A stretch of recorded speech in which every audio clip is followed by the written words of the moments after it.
Welcome to our new episode of Pulse Cinema. Amanyanze Joan Subinkwaniriza nate mukwano gwange bo bali kwekumirako atera bwe bali kwagala film ezaffe ezawano ezebina Uganda.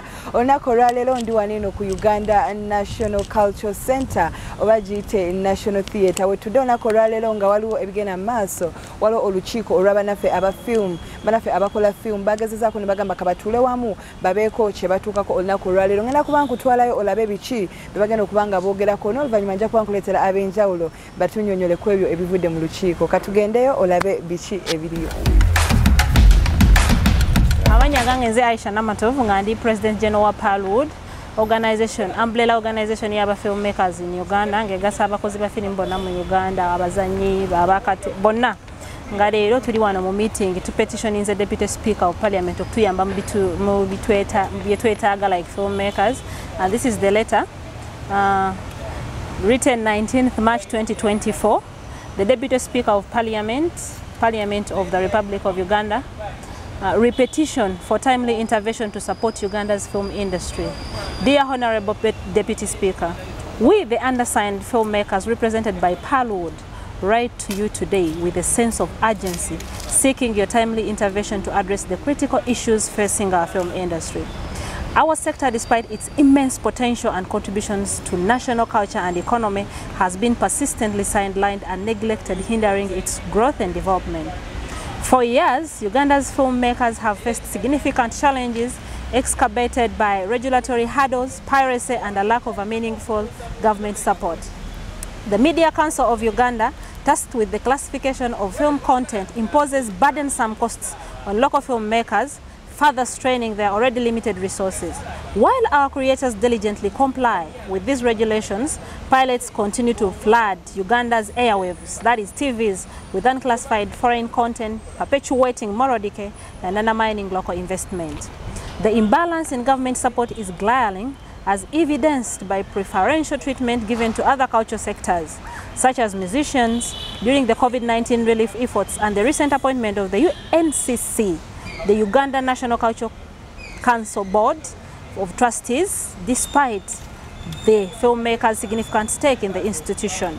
Furthermore, arbitrary bans on platforms like Facebook and exorbitant internet costs hinder our efforts to distribute content online, denying Ugandan audiences access to locally produced films.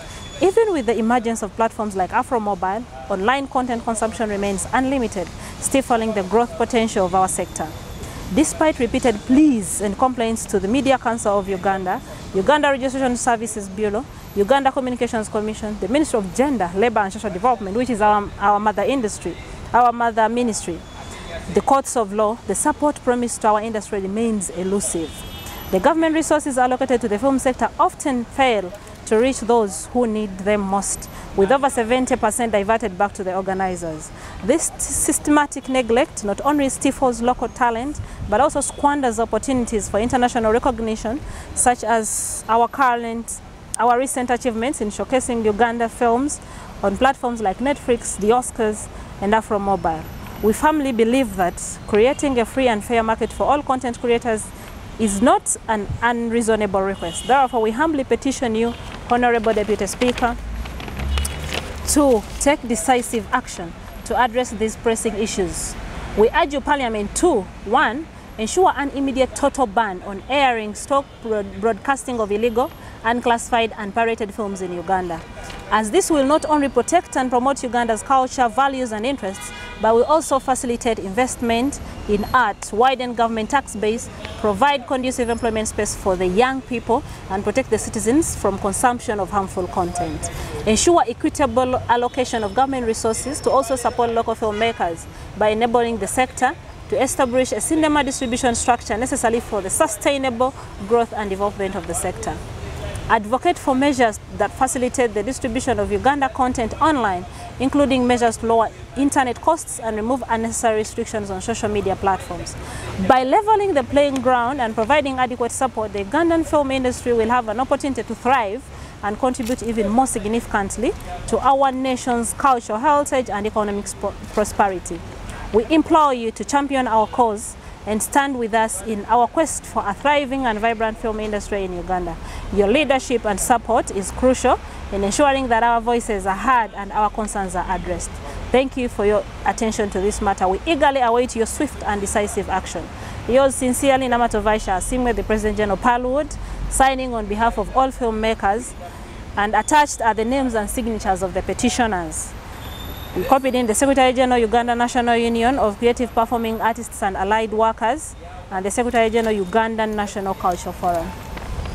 Yeah, that is our petition to the Deputy Speaker of Parliament. We hope he responds to our call. The reason we resorted to this petition was, like I have said, I've read those government organizations that are supposed to work with us as filmmakers to uplift the industry. Njoge Deko about Media Council of Uganda. I've talked about the Uganda Regional Services Bureau, Uganda Communications Commissions. We've had endless meetings. We've had endless agreements. The last time we met with the Media Council of Uganda, they agreed about the piracy and showing of classified content.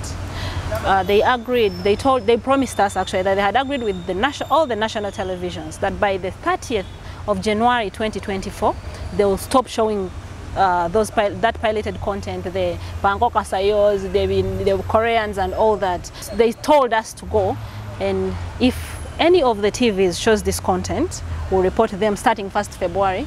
And 1st February, actually these TVs were advertising new series, pirated, 100%. And as a producer, I've met several people, several Ugandans who have issues with them, with their children. Children are watching content that is beyond their age, you know. And leaving that aside, they are frustrating the market space for Ugandan content. You get my point? That if TVs are still showing foreign piloted content, first of all, there is moral decay. Our culture cannot be passed on. Indian cultures are passed on our children, yeah?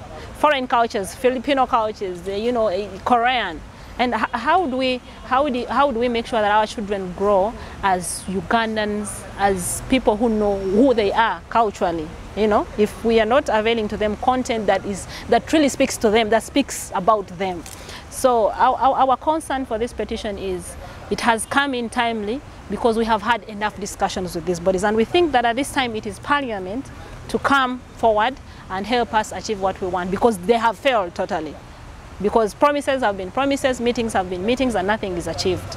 Secondly, as filmmakers, we are artists, but most of the times you hear the government giving funds to artists. We have given artists this. When they say artists, they say almost everybody across the cultural sector. But oftentimes 90–99% goes to musicians. The culture industry of Uganda, the artists of Uganda, the creatives of Uganda are not only musicians. We have filmmakers, we have comedians, we have the artists, those who draw, visual, the visual, not the audio, they just draw. So we have a lot of people along that chain, and we don't want everybody left out. We want equitable distribution of resources. If it is funds coming out to support the creative and artist sector, let it be equitably distributed along for everybody to benefit, not just musicians taking a big percentage and then others are nowhere to be seen. So we are coming from a background that this industry has been sidelined, and we have been keeping quiet. You know, we have kept quiet for a long time. We have had silent meetings, yeah, small meetings indoors, and we think this is the end.